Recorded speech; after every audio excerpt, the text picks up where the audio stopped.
ഇപ്പോൾ നമ്മൾ അക്കൗണ്ടിങ്ങിൻ്റെ അടിസ്ഥാനപരമായ കുറച്ച് കാര്യങ്ങളെക്കുറിച്ച് ഒരു ചെറിയ വീഡിയോ ചെയ്യുകയാണ്.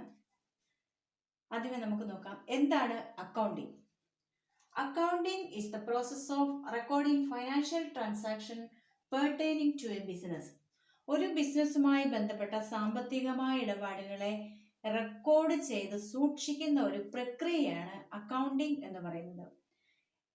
ഈ ബിസിനസ്സുമായിട്ട് ബന്ധപ്പെട്ട കാര്യങ്ങൾ എന്ന് പറയുമ്പോൾ അത് ഫൈനാൻഷ്യൽ ട്രാൻസാക്ഷൻസ് ആണ് നമ്മൾ റെക്കോർഡ് ചെയ്ത് സൂക്ഷിക്കുന്നത്.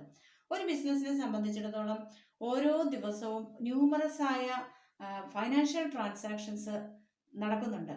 നമുക്കറിയാം, ഒന്നോ രണ്ടോ ട്രാൻസാക്ഷൻസ് അല്ല ഒരു ബിസിനസ്സിൽ ഒരു ദിവസം നടക്കുന്ന ഫൈനാൻഷ്യൽ ട്രാൻസാക്ഷൻസ് എന്ന് പറയുന്നത് ധാരാളമാണ്, നിരവധിയാണ്.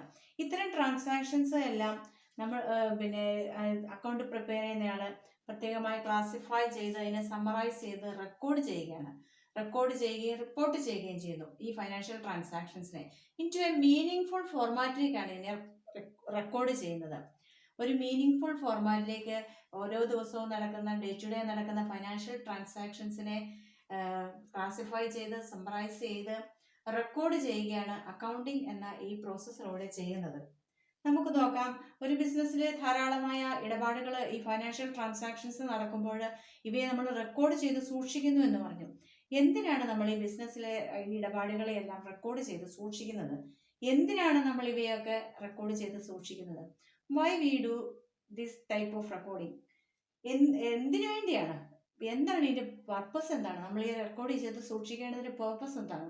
ഇതിന്റെ യൂസേഴ്സ് ആരൊക്കെയാണ്? ഇവയൊക്കെ നമ്മൾ അറിയുക എന്നുള്ളത് വളരെ പ്രധാനപ്പെട്ട കാര്യമാണ്. ഫസ്റ്റ് നോക്കാം, എന്തിനു വേണ്ടിയാണ് നമ്മൾ ഈ അക്കൗണ്ടിങ് അല്ലെങ്കിൽ ട്രാൻസാക്ഷൻസ് റെക്കോർഡ് ചെയ്ത് സൂക്ഷിക്കുന്നത്? ഒരു ബിസിനസ്സിനെ സംബന്ധിച്ചിടത്തോളം ആ ബിസിനസ്സിലുമായിട്ട് റിലേറ്റഡ് ആയിട്ടുള്ള ഒരുപാട് ആളുകളുണ്ട്. അത് ക്രെഡിറ്റേഴ്സ് ആവാം, ഡെപ്റ്റേഴ്സ് ആകാം, ബാങ്ക് ആകാം, അതായത് ഓണേഴ്സ് ആവാം, മാനേജ്മെന്റ് ആകാം, പിന്നെ സപ്ലയേഴ്സ് ആവാം, കസ്റ്റമേഴ്സ് ആകാം. അങ്ങനെ ലോട്ട് ഓഫ് പീപ്പിൾസ് ഈ ബിസിനസ്സുമായിട്ട് ബന്ധപ്പെട്ട് അതിൻ്റെ ഇടപാടുകളിൽ അതിൻ്റെ കാര്യങ്ങളിലൊക്കെ ബിസിനസ്സുമായിട്ട് ബന്ധപ്പെട്ട് നടക്കുന്നുണ്ട്. ഇതിൽ പലർക്കും ഈ ബിസിനസ്സിനെ സംബന്ധിച്ചുള്ള കാര്യങ്ങൾ അറിയുവാനായിട്ടും മനസ്സിലാക്കുവാനായിട്ടും ഒക്കെ ഇങ്ങനെ ഒരു ഡാറ്റ ആവശ്യമാണ്. അതുപോലെ തന്നെ ഗവൺമെന്റ്, വളരെ ഇമ്പോർട്ടൻ്റ് ആയിട്ടുള്ള ഒരു പേഴ്സണൽ ഗവൺമെന്റ് ബിസിനസ്സുമായിട്ട് ബന്ധപ്പെട്ടിട്ടുള്ള ഇവർക്കെല്ലാം ബിസിനസ്സിനെ സംബന്ധിച്ച കാര്യങ്ങൾ അറിയുവാൻ, അതിനെ സംബന്ധിച്ചുള്ള വിശദാംശങ്ങൾ മനസ്സിലാക്കുവാനും ഒക്കെ ആയിട്ട് ഇങ്ങനെ ഒരു ഡാറ്റ സഹായകമാണ്. നമ്മളിപ്പോൾ ഇതുപോലെയുള്ള ആളുകൾ ഈ ബിസിനസ്സുമായിട്ട് ബന്ധപ്പെട്ടിരിക്കുമ്പോൾ ഇതിന്റെ യൂസേഴ്സ്, ഈ ബിസിനസ്സിലെ യൂസേഴ്സ് ആരൊക്കെയാണെന്ന് നമുക്ക് നോക്കാം. First one creditors. ഒരു ബിസിനസ്സിൽ അതിന്റെ ഈ ഡാറ്റയുടെ യൂസേഴ്സ് പ്രധാനമായിട്ടും ഒന്ന് ക്രെഡിറ്റേഴ്സ് ആണ്. ക്രെഡിറ്റേഴ്സ് എന്ന് പറഞ്ഞാൽ മണി ലെൻഡിങ് ചെയ്യുന്ന സ്ഥാപനങ്ങളാകാം, വ്യക്തികളാകാം, അല്ലെങ്കിൽ ഒരു ഫേം ആകാം. The party that has delivered a product, services or loan and owed by money by one or more debtors. ഒന്നോ അതിലധികമോ പേർക്ക് അല്ലെങ്കിൽ ഒരു ബിസിനസ് സ്ഥാപനത്തിന് പിന്നെ പണമായോ സാധനമായോ സേവനമായോ ഒക്കെ സഹായം ചെയ്യുന്നവരാണ്. അതൊരു ബിസിനസ് ഒരു സ്ഥാപനമാകാം, ഒരു വ്യക്തിയാവാം. It may be a person or entity. ആരാണോ പണം കടം കൊടുക്കുന്ന ഒരു വ്യക്തിയാകാം അല്ലെങ്കിൽ ഒരു സ്ഥാപനമാകാം. ഒരു മണി ലെൻഡിങ് ഇൻസ്റ്റിറ്റ്യൂഷനിൽ നിന്ന് ഒരു ബിസിനസ് കൺസേൺ ഒരു പണം കടം വാങ്ങുകയാണെങ്കിൽ ഇവർക്കറിയണം ബിസിനസ്സിന് എന്തുമാത്രം ഫൈനാൻഷ്യൽ കപ്പാസിറ്റി ഉണ്ട്, റീപേയ്മെന്റ് കപ്പാസിറ്റി ഉണ്ടോ. റീപേ ചെയ്യാനായിട്ടുള്ള കപ്പാസിറ്റി അതിലില്ലെങ്കിൽ അവർക്ക് പണം കടം കൊടുത്താൽ ആ ബിസിനസ് സ്ഥാപനത്തിന് തിരികെ പണം കിട്ടുകയില്ല. അവരും ബിസിനസ് ചെയ്യുന്നവർ തന്നെയാണ്. അപ്പോൾ അല്ലെങ്കിൽ വ്യക്തികളായാലും ബിസിനസ്സിന് കടം കൊടുക്കുമ്പോൾ അത് തിരികെ കിട്ടുവാനായിട്ട് ആണ് നമ്മൾ കടം കൊടുക്കുന്നത്.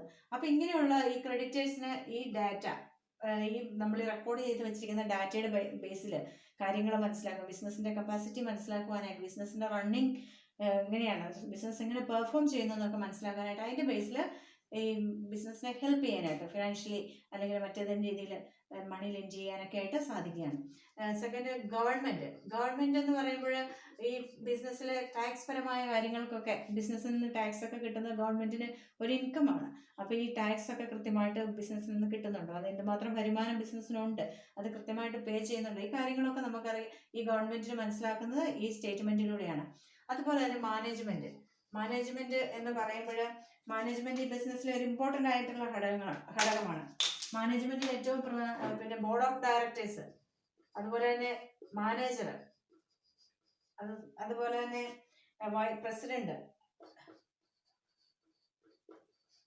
ഇവരൊക്കെ ഈ ബിസിനസ്സിലെ പ്രധാനപ്പെട്ട ആളുകളാണ്. ഇവരാണ് ഡിസിഷൻ മേക്കിംഗ് ബോഡി ആയിട്ട് ബിസിനസ്സിൽ പ്രവർത്തിക്കുന്നത്. ഈ ഡിസിഷൻ മേക്കിംഗ് ബോഡിയായി മാനേജ്മെന്റ് ആണ് ബിസിനസ്സിനെ സംബന്ധിച്ച് പോളിസീസ് ഫോർമുലേറ്റ് ചെയ്യുന്നത്, ബിസിനസ്സിനെ സംബന്ധിച്ച് ഇമ്പോർട്ടൻ്റ് ഡിസിഷൻസ് എടുക്കുന്നത്, ബിസിനസ്സിനെ മുന്നോട്ട് അതിന്റെ ഗോൾ സെറ്റ് ചെയ്യുന്നതൊക്കെ ഈ മാനേജ്മെന്റ് ഈ ബോഡിയാണ്. അപ്പൊ ഈ ബോഡിക്ക് ഈ കാര്യങ്ങളൊക്കെ ചെയ്യണമെങ്കിൽ ഈ ഒരു കൃത്യമായ എന്തെങ്കിലും ഒരു ബേസ് കൊണ്ട് വേണമല്ലോ അവർക്കത് മനസ്സിലാക്കുവാനായിട്ട്, ബിസിനസ് എങ്ങനെ റൺ ചെയ്യുന്നു, മൂവ് ചെയ്യുന്നു എന്ന് മനസ്സിലാക്കുവാനായിട്ടും ഡിസിഷൻസ് എടുക്കുവാനായിട്ടും ഇതിന് ഈ ഡാറ്റ സഹായകരമാണ്. അതുപോലെ തന്നെ ഓണേഴ്സ് എന്ന് പറയുമ്പോൾ ഷെയർ ഹോൾഡേഴ്സ് ഓണേഴ്സ്, ഒരു ബിസിനസ്സിനെ സംബന്ധിച്ച് അല്ലെങ്കിൽ എന്തിനെ സംബന്ധിച്ച് അതിനൊരു ഓണർ ഉണ്ടായിരിക്കും. പിന്നെ ബിസിനസ്സിനെ സംബന്ധിച്ച് ബിസിനസ്സിന്റെ ഓണറാണ് ഷെയർ ഹോൾഡർ എന്ന് പറയുന്നത്. ബിസിനസ്സിന്റെ ഈ ഓണർ അല്ലെങ്കിൽ ഷെയർ ഹോൾഡർ എന്ന് പറഞ്ഞാൽ ആരാണെന്ന് നമുക്ക് നോക്കാം. He's a person, company or institution that owns at least 1 share of a company stock, that is equity. അതായത് ഒരു കമ്പനിയുടെ ഒരു സ്റ്റോക്ക് എങ്കിലും ഓൺ ചെയ്തിരിക്കുന്ന വ്യക്തിയോ സ്ഥാപനങ്ങളോ ഇൻസ്റ്റിറ്റ്യൂഷനോ എന്തോ, അത് അവരെല്ലാം ഓണേഴ്സ് എന്നാണ് പറയുന്നത്, അല്ലെങ്കിൽ അത് ഷെയർ ഹോൾഡേഴ്സ് എന്നാണ് പറയുന്നത്. ഈ ഷെയർ ഹോൾഡറാണ് ഒരു ബിസിനസ്സിന്റെ കിട്ടുന്ന അതിന്റെ ബെനിഫിറ്റ്, ബിസിനസ്സിൽ നിന്നുണ്ടാകുന്ന ബെനിഫിറ്റ് അനുഭവിക്കുന്നവർ, ആ റിസൾട്ട് കിട്ടുന്നത് ഈ ഷെയർ ഹോൾഡേഴ്സിനാണ്. ഇവർ essentially owners of the business ആണ് ഈ ഷെയർ ഹോൾഡേഴ്സ് എന്ന് പറയുന്നത്. അപ്പൊ ഇവർക്കൊക്കെ ബിസിനസ്സിനെ സംബന്ധിച്ചുള്ള പ്രധാനപ്പെട്ട കാര്യങ്ങളൊക്കെ അറിയുവാനായിട്ട്, ഡിസിഷൻസ് എടുക്കുവാനായിട്ട്, എല്ലാത്തിനും ഈ ഒരു ഡാറ്റ ആവശ്യമാണ്. ഈ ഡാറ്റയുടെ സഹായത്തോടു കൂടി മാത്രമേ ഒരു കൃത്യമായിട്ടുള്ളൊരു തീരുമാനങ്ങൾ എടുക്കുവാനായിട്ടൊക്കെ ഈ ഓരോരുത്തർക്കും ഈ ബിസിനസ്സുമായിട്ട് ബന്ധപ്പെട്ടിട്ടുള്ളവർക്ക് സാധിക്കുകയുള്ളൂ.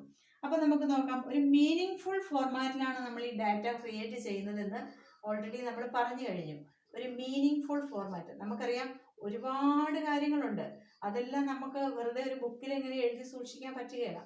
അങ്ങനെ എഴുതി സൂക്ഷിച്ചാൽ നമുക്ക് മനസ്സിലാവുകയില്ല, അതെങ്ങനെയാണ് ഇവാലുവേറ്റ് ചെയ്ത് നോക്കാൻ പറ്റുകയില്ല, ഇതെങ്ങനെ ബിസിനസ് മുന്നോട്ട് പോകുന്നത്. ഈ മീനിങ് ഫുൾ ഫോർമാറ്റിൽ പ്രധാനമായിട്ടും 2 എണ്ണമാണ് ഉള്ളത്. ഒന്ന് balance sheet, 2 profit and loss account. 2 meaning full ഫോർമാറ്റിൽ balance sheet and profit and loss account. ഈ 2 ഡാറ്റകളാണ് പ്രധാനമായിട്ട്, 2 സ്റ്റേറ്റ്മെന്റുകളാണ് പ്രധാനമായിട്ട് ബിസിനസ്സിൽ യൂസ് ചെയ്യുന്ന 2 സ്റ്റേറ്റ്മെന്റുകൾ. ഇനി എന്താണ് ബാലൻസ് ഷീറ്റ് എന്ന് നമുക്ക് നോക്കാം. ഈ ബാലൻസ് ഷീറ്റ് എന്ന് പറഞ്ഞാൽ ഇത് കമ്പനിയുടെ ഒരു ഫൈനാൻഷ്യൽ പൊസിഷനാണ് നമ്മൾക്ക് കാണിച്ചു തരുന്നത്. It gives the information about the financial position of a firm. Balance sheet gives the information about the financial position of a firm. ഒരു ഫേമിന്റെ ഫൈനാൻഷ്യൽ പൊസിഷൻ നമുക്ക് കൃത്യമായി കാണിച്ചു തരുന്ന ഒരു സ്റ്റേറ്റ്മെന്റ് ആണ് ബാലൻസ് ഷീറ്റ് എന്നുള്ളത്. It is A financial statement. അതൊരു financial statement ആണ്. ബാലൻസ് ഷീറ്റ് ഒരു ഫൈനാൻഷ്യൽ സ്റ്റേറ്റ്മെന്റ് ആണ്. അതായത് ഈ ബാലൻസ് ഷീറ്റിൽ ഫൈനാൻഷ്യൽ പരമായ കാര്യങ്ങളാണ് ഇതിനകത്ത് റെക്കോർഡ് ചെയ്യപ്പെടുന്നത്.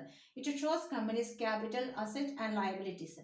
ഒരു കമ്പനിക്ക് എന്തുമാത്രം ക്യാപിറ്റൽ ഉണ്ട്, എന്തുമാത്രം അസറ്റ് അതിനുണ്ട്, അത് എന്തുമാത്രം ലയബിലിറ്റീസ് ഉള്ള കമ്പനിയാണ്, അതിന് ബാധ്യത കൂടുതലാണോ, ഇതൊക്കെ നമുക്ക് അറിയണമെങ്കിൽ ബാലൻസ് ഷീറ്റ് പരിശോധിച്ചാൽ മനസ്സിലാക്കാനായിട്ട് സാധിക്കും.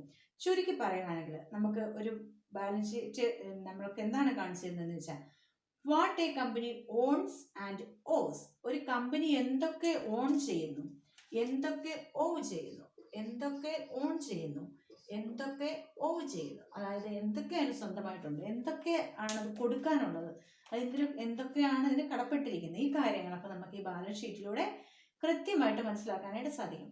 സെക്കൻഡ് വേണ്ട പ്രോഫിറ്റ് ആൻഡ് ലോസ് അക്കൗണ്ട്. എന്താണ് profit and loss account? It help us to know the financial performance of a firm.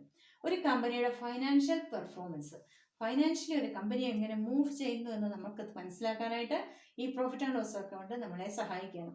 It is an income statement. ഈ പ്രോഫിറ്റ് ആൻഡ് ലോസ് അക്കൗണ്ട് ഒരു income statement ആണ്. നമ്മൾ പറഞ്ഞു balance sheet ഒരു financial statement ആണ്, profit and loss account ഒരു income statement ആണ്. It shows companies revenues and expenses over A specific period of time. ഒരു നിശ്ചിത കാലയളവിൽ കമ്പനിയിൽ ഉണ്ടാകുന്ന വരുമാനം, കമ്പനിക്ക് ഉണ്ടാകുന്ന ഇൻകം, അതുപോലെ എക്സ്പെൻസസ് ഓർ കോസ്റ്റ്, അത് നമുക്ക് കാൽക്കുലേറ്റ് ചെയ്യാനായിട്ട്, അതായത് മനസ്സിലാക്കാനായിട്ട് നമ്മളെ സഹായിക്കുന്നതാണ് പ്രോഫിറ്റ് ആൻഡ് ലോസ് അക്കൗണ്ട്. ചുരുക്കി പറഞ്ഞാൽ നമുക്ക് ഈ കമ്പനിയുടെ ഒരു ഫൈനാൻഷ്യൽ പ്രോഗ്രസ് എന്താണെന്ന് നമുക്ക് ഈ പ്രോഫിറ്റ് ആൻഡ് ലോസ് അക്കൗണ്ടിലൂടെ ഈ ഫൈനാൻഷ്യൽ പ്രോഗ്രസ് നമുക്ക് മനസ്സിലാക്കാനായിട്ട് സാധിക്കും. ഒരു കമ്പനി എങ്ങനെ മൂവ് ചെയ്യുന്നു, അത് നല്ല ഫൈനാൻഷ്യലി സ്ട്രെങ്ത് ആണോ, അതിന് നല്ല റവന്യൂസ് ലഭിക്കുന്നുണ്ടോ, ഈ കാര്യങ്ങളെല്ലാം നമുക്ക് പ്രോഫിറ്റ് ആൻഡ് ലോസ് അക്കൗണ്ടിലൂടെ മനസ്സിലാക്കാനായിട്ട് സാധിക്കും. ഇവയൊക്കെയാണ് നമ്മൾ അക്കൗണ്ടിങ്ങിന്റെ ബേസിക് ആയിട്ട് നമ്മൾ അറിഞ്ഞിരിക്കേണ്ട കാര്യങ്ങൾ. അക്കൗണ്ടിങ് എന്ന് പറഞ്ഞാൽ എന്താണ്? Accounting is the process of recording financial transactions pertaining to a business. ഒരു ബിസിനസ്സുമായി ബന്ധപ്പെട്ട എല്ലാ ഫൈനാൻഷ്യൽ ട്രാൻസാക്ഷൻസും റെക്കോർഡ് ചെയ്യുന്ന ഒരു പ്രക്രിയയാണ് അക്കൗണ്ടിങ് എന്ന് പറയുന്നത്. ഈ ഫൈനാൻഷ്യൽ ട്രാൻസാക്ഷൻസ് ക്ലാസിഫൈ ചെയ്ത് സമ്മറൈസ് ചെയ്ത് റെക്കോർഡ് ചെയ്യുന്നു. റെക്കോർഡ് ചെയ്യപ്പെട്ട ഈ ഡാറ്റ റിപ്പോർട്ട് ചെയ്യപ്പെടുന്നു ഒരു മീനിങ് ഫോർമാറ്റിലേക്ക്. ഈ മീനിങ് ഫോർമാറ്റ് രണ്ടെണ്ണമാണ് പ്രധാനമായിട്ടുള്ള. ഒന്ന് ബാലൻസ് ഷീറ്റ്, രണ്ട് profit and loss account. Balance sheet എന്ന് പറഞ്ഞാൽ അതൊരു ഫൈനാൻഷ്യൽ സ്റ്റേറ്റ്മെന്റ് ആണ്. അത് കമ്പനിയുടെ ഫൈനാൻഷ്യൽ പൊസിഷൻ നമുക്ക് കാണിച്ചു തരുന്നു. കമ്പനിക്ക് അസറ്റ് എന്തുമാത്രമുണ്ട്, ക്യാപിറ്റൽ എന്തുമാത്രമുണ്ട്, ലയബിലിറ്റീസ് എന്തുമാത്രമുണ്ടെന്നൊക്കെ ഈ ബാലൻസ് ഷീറ്റിലൂടെ നമുക്ക് മനസ്സിലാക്കാനായിട്ട് സാധിക്കുന്നു. അതായത് ഒരു കമ്പനി എന്ത് ഓൺ ചെയ്തിരിക്കുന്നു, എന്ത് ഓ ചെയ്തിരിക്കുന്നു. അതുപോലെ പ്രോഫിറ്റ് ആൻഡ് ലോസ് അക്കൗണ്ടിലാണെങ്കിൽ അതിന്റെ ഫൈനാൻഷ്യൽ പെർഫോമൻസ് ആണ് നമുക്ക് മനസ്സിലാക്കാനായിട്ട് സാധിക്കുന്നത്. ഒരു കമ്പനി എങ്ങനെ റൺ ചെയ്തു പോകുന്നു, അതിന്റെ നല്ല റവന്യൂസ് ഉണ്ടോ, അതിന് ഒത്തിരി എക്സ്പെൻസസ് ആണോ കൂടുതൽ, അതെങ്ങനെ മീറ്റ് ചെയ്യുന്നു, ഈ കാര്യങ്ങളൊക്കെ ഒരു ഇൻകം സ്റ്റേറ്റ്മെന്റ് ആണ് ഈ പ്രോഫിറ്റ് ആൻഡ് ലോസ് അക്കൗണ്ട്.